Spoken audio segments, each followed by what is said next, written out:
ఒక అత్యంత దారుణమైన విషాదం నెలకొంది. ఈ విషాదంలోనే ఎవరైతే ఆ వ్యక్తి ఉన్నాడో, ఆ వ్యక్తి ఆరుగురిని చంపేశాడనమాట. ఈ ఆరుగురిని కూడా ఎందుకు చెప్పాడు అనే విషయాలు నీకు ప్రతీది కూడా మీకు చెప్తాను నేను.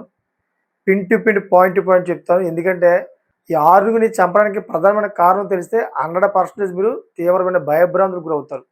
అంటే నేటి సొసైటీలోని జనాలు ఈ విధంగా తయారవుతున్నారా?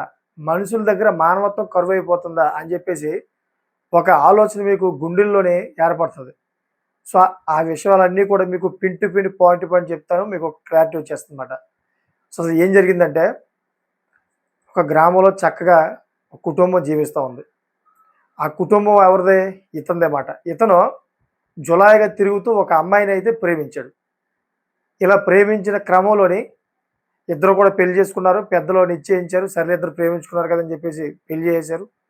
ఆ తర్వాత వీళ్ళకి 5 సంవత్సరాల లోపు ఒక కొడుకు, ఒక కూతురు పుట్టారన్నమాట. సో, ఈ వ్యక్తికి జాబ్ లేదు. ఊర్లోనే జులాయిగా తిరుగుతున్నాడనమాట. అంటే ఒక రకంగా చెప్పాలంటే ఒక సోమరిపోతు ఎదవ. సో, ఎప్పుడైతే ఇలాగా ఊర్లో జులాయిగా తిరుగుతూ ఉన్నాడో కొన్ని దందాలకి శ్రీకారం చుట్టాడనమాట.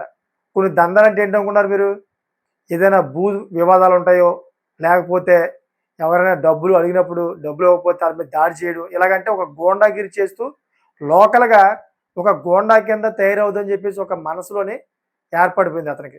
సో, అటువంటి క్రమంలోని అతనికి నేను చూసింది ప్రతిదీ కూడాను నాకు దక్కాలి అనే ఒక ఆలోచనకెళ్ళిపోయాడమాట. ఇటువంటి క్రమంలోనే ఈ వ్యక్తి యొక్క పక్కింట్లో కూడాను ఒక కుటుంబం ఉంది. ఆ కుటుంబంలోని భర్త, భార్య అదేవిధంగా కూతురు, వాళ్ళ అమ్మమ్మ ఈ నలుగురు కూడా అక్కడ జీవిస్తా ఉన్నారు. గత కొంతకాలం క్రితం ఎవరైతే పక్కింట్లో ఉన్నటువంటి వ్యక్తి ఎవరైతే ఉన్నారో, ఆ వ్యక్తిని తన భార్యతోటి రీసెంట్‌లీగానే చెప్పాడంట. "నీ భర్త నేనే చంపేశా" అని చెప్పాడంట. అంతేకాకుండాను మిమ్మల్ని కూడా చంపేస్తా అదే ప్రకారంగా అని చెప్పి బెదిరించాడు. దీనంతటికి కారణం ఏంటనుకున్నారు? పక్కింటి ఫ్యామిలీలోని ఒక పాప అనమాట. ఆ పాపకి 17 సంవత్సరాలు. ఆ పాప మీద కన్ను వేశాడు. ఆ పాప కాలేజీకి వెళ్ళి వస్తా ఉంది. అటువంటి క్రమంలోని ఏదో విధంగా లొంగ తీసుకుందామని ఆ పాపనే వేధింపులకు గురి చేశాడనమాట. ఆ పాప ఎంతగా లొంగపోయేటప్పటికి ఆ పాపని చేయి పట్టుకోవడం, అసభ్యంగా తాకడం ఇవన్నీ చేసేటప్పటికి తన తల్లికి చెప్పింది.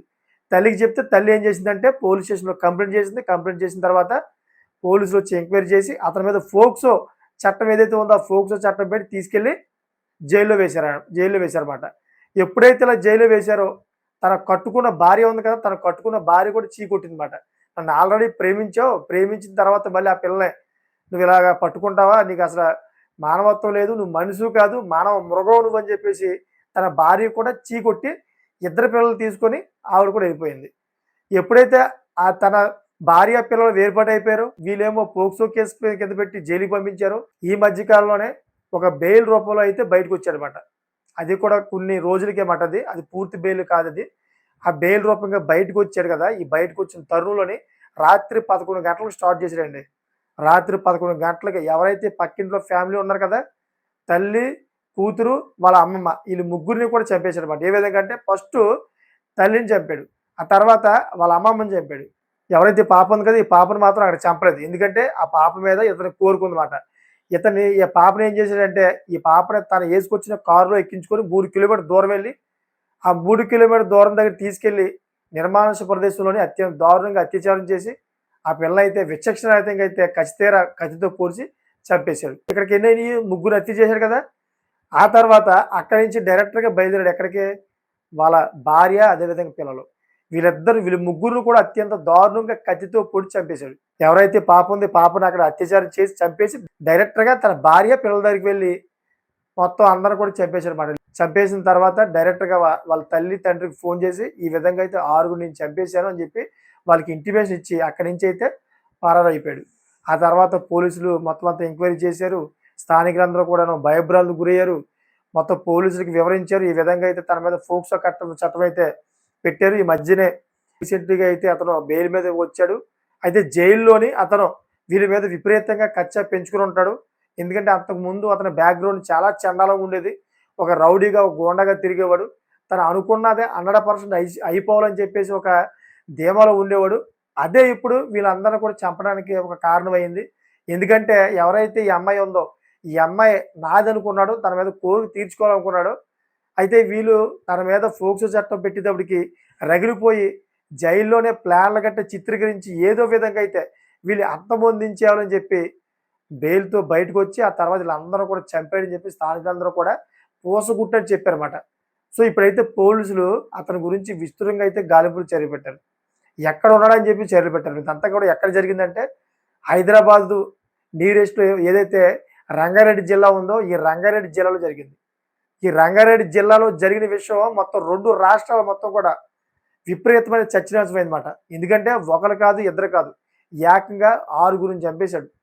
ఎందుకంటే ఒక మానవత్వంగా ఒక మనిషిని చంపాలంటే ఆ మానవత్వం మనల్ని ఆపేత్తదన్నమాట. అయ్యో పాపం! ఒక మనిషిని చంపడం చాలా అపరాధం.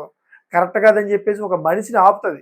కానీ ఈ వ్యక్తి మాత్రం దగ్గరగా 6గురిని ఒకేసారి అంటే రాత్రి 11 గంటల నుంచి 1 గంట 2 గంటల మధ్యలోనే మొత్తం అందరిని కూడా చంపేశాడన్నమాట. ప్రీ ప్లాన్డ్‌గా వచ్చి అది కూడాను. సో, మరి ఇటువంటి వ్యక్తికి అసలు బెయిల్ ఇవ్వచ్చా నాకు తెలిసి మట్టుగాను. అందుకే మరి చెప్తా ఉంటారు.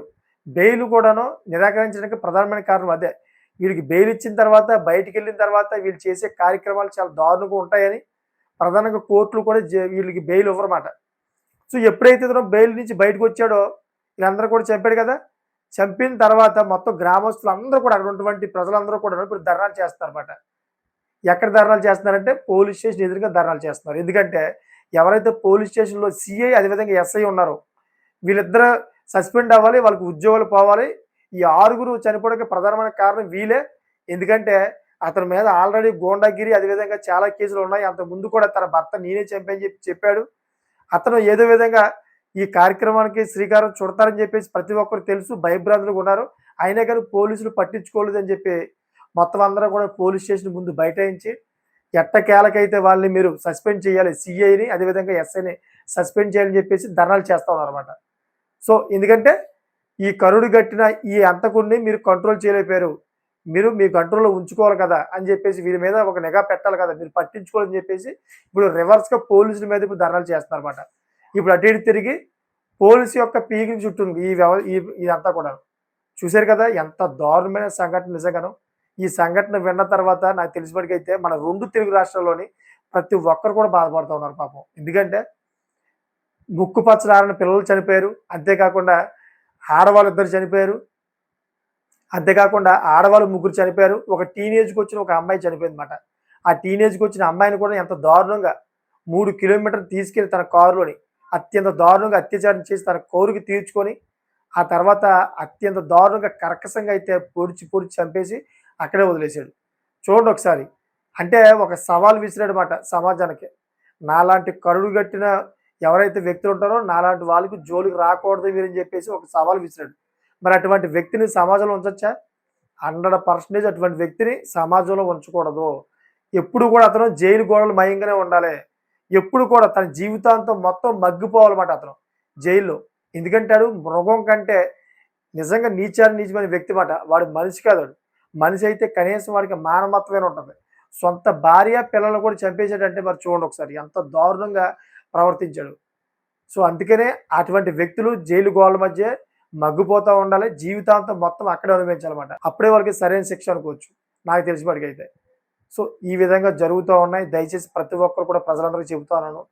మీరు అపరిచిత వ్యక్తులైనా గానీ, లేకపోతే మీ ఇంటి పక్క వ్యక్తులైనా గానీ, ఎక్కువగా మీరు పరిచయం పెట్టుకోవద్దు.